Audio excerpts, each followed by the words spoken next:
నల్గొండకు మహర్దశ వచ్చింది. పట్టణ ప్రజల చిరకాల కోరిక నెరవేరింది. నల్గొండ మున్సిపాలిటీ కాస్త కార్పొరేషన్గా రూపాంతరం చెందడంతో మరింత అభివృద్ధి చెందుతుందని సంతోషం వ్యక్తమవుతోంది.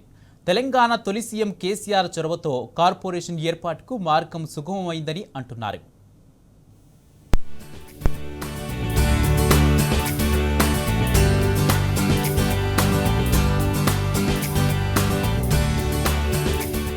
నల్గొండ పట్టణం నిన్నటిదాకా గ్రేడ్ 1 మున్సిపాలిటీ ఇప్పుడు కార్పొరేషన్ అయింది. నల్గొండను కార్పొరేషన్ గా హోదా పెంచుతూ రాష్ట్ర ప్రభుత్వం అసెంబ్లీలో తీర్మానం బిల్లు ప్రవేశపెట్టి ఆమోదించింది. 48 వార్డులతో కార్పొరేషన్ ఏర్పాటు చేస్తూ జీవో విడుదల చేసింది. కాగా నల్గొండ పట్టణంలో 2.5 లక్షల జనాభా ఉంది. 52,000 కుటుంబాలు నివసిస్తున్నాయి. వార్షిక ఆదాయం 75 కోట్లకు చేరింది.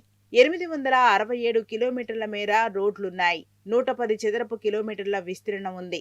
25,000 వీధి దీపాలున్నాయి. 50,000 కుళాయి కనెక్షన్లున్నాయి. వీటన్నిటినీ పరిగణలోకి తీసుకుని అన్ని అర్హతలు ఉండడంతో నల్గొండను కార్పొరేషన్ గా ఏర్పాటు చేశారు. దీంతో పట్టణ ప్రజల ఆనందానికి అవధులు లేకుండా పోయాయి. ఇప్పటి నుంచి ఉద్యోగుల సంఖ్య పెరగడంతో పాటు కేంద్ర రాష్ట్ర ప్రభుత్వాల నుంచి కోట్ల రూపాయల నిధులు రానున్నాయి. పట్టణ వాసులకు మరిన్ని సదుపాయాలు, వస్తువులు సమకూరనున్నాయి.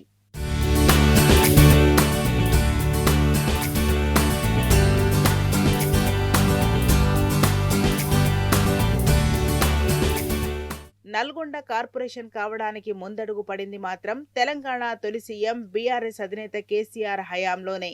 గులాబీ దళపతి కేసీఆర్ నల్గొండను దత్తత తీసుకున్నారు. 1,200 కోట్ల రూపాయలతో పట్టణాన్ని సర్వతోముఖాభివృద్ధి చేశారు. సిటీలోని ప్రధాన రోడ్లను వెడల్పు చేశారు. 24 జంక్షన్లను అందంగా ముస్తాబు చేశారు. టౌన్ హాల్, కళాభారతి, గెస్ట్ హౌజ్లు, కోర్టు కొత్త భవనాలు, ఆడిటోరియం, ప్రభుత్వ నాగార్జున డిగ్రీ కాలేజ్ భవనాలు, కమ్యూనిటీ హాల్స్, 8 బస్తీ దవాఖానలు, ప్రభుత్వ medical college, veg and non veg మార్కెట్లను నిర్మించారు. అండర్ గ్రౌండ్ డ్రైనేజీలు, సివరేజ్ ట్రీట్మెంట్ ప్లాంట్లు, 3 లైన్ల మిషన్ భగీరథ పైపులు, 24 గంటల కరెంటు సరఫరాకు 12 సబ్స్టేషన్లు, నాలాలు, సీసీ కెమెరాలు ఏర్పాటు చేశారు. వీటితో పాటు నీలగిరి డెవలప్మెంట్ అథారిటీని ఏర్పాటు చేశారు. రింగ్ రోడ్డు, వల్లభరావు, పానగల్ చెరువులను మినీ ట్యాంక్ బండ్లుగా అభివృద్ధి చేశారు. 3 అర్బన్ పార్కులు, 5 వైకుంఠ ధామాలు, కబ్రస్థాన్లను నిర్మించారు. గులాబీ దళపతి కేసీఆర్ కృషి వల్ల పట్టణం రూపురేఖలు మారిపోయాయి. సిటీవాసులకు సకల సౌకర్యాలు, వస్తువులు కల్పించడంతో జనాభా పెరిగింది. దీంతోపాటు అప్పట్లోనే నల్గొండను వేదికల్ని తయారు చేయించారు కేసీఆర్. ఈలోపు అసెంబ్లీ ఎన్నికలు రావడంతో ప్రక్రియ ఆగిపోయింది. బీఆర్ఎస్ రూపొందించిన అవే నివేదికలతో ఇప్పుడు కాంగ్రెస్ ప్రభుత్వం నల్గొండను కార్పొరేషన్ గా ఏర్పాటు చేసిందని పట్టణవాసులు గుర్తు చేసుకుంటున్నారు. ఈరోజు నల్గొండ మున్సిపల్ని కార్పొరేషన్ గా మనకు ప్రకటించడం జరిగింది. ఈ విషయంపై నల్గొండ ప్రజలంగా మేమెంతో హర్షిస్తున్నాము. ఈ కార్పొరేషన్ ప్రకటించిన తర్వాత మనకు సెంట్రల్ నుంచి కూడా డైరెక్ట్ నిధులు రావడం జరుగుతుంది.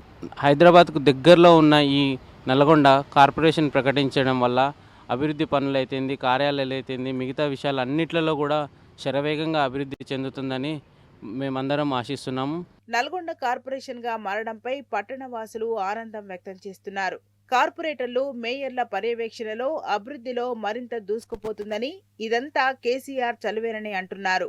నల్గొండ 40 సంవత్సరాలుగా జరిగినటువంటి అభివృద్ధి సంక్షేమ కార్యక్రమాలన్నీ కూడా మనం చూసినాం. కేసీఆర్ గారు ముఖ్యమంత్రిగా ఉన్నప్పుడు అనేక సంక్షేమ కార్యక్రమాలు నల్గొండ పట్టణంలో రోడ్ల వెడల్పు కావచ్చు, ఆర్ఎండ్బి బిల్డింగ్ కావచ్చు, మెడికల్ కాలేజ్ కావచ్చు, ఐటీ హబ్ కావచ్చు, తర్వాత అనేక సంక్షేమ కార్యక్రమాలు, అనేక అభివృద్ధి కార్యక్రమాలు నల్గొండ నగరంలో జరిగినాయంటే అప్పుడు కేసీఆర్ గారు ముఖ్యమంత్రిగా ఉన్నప్పుడు, కంచర్ల భూపాలరెడ్డి గారు ఎమ్మెల్యేగా ఉన్నప్పుడు జరిగినటువంటి అభివృద్ధి మాత్రమే. మొత్తంగా నల్గొండకు మహర్దశ వచ్చిందని పట్టణవాసులు హర్షం వ్యక్తం చేస్తున్నారు.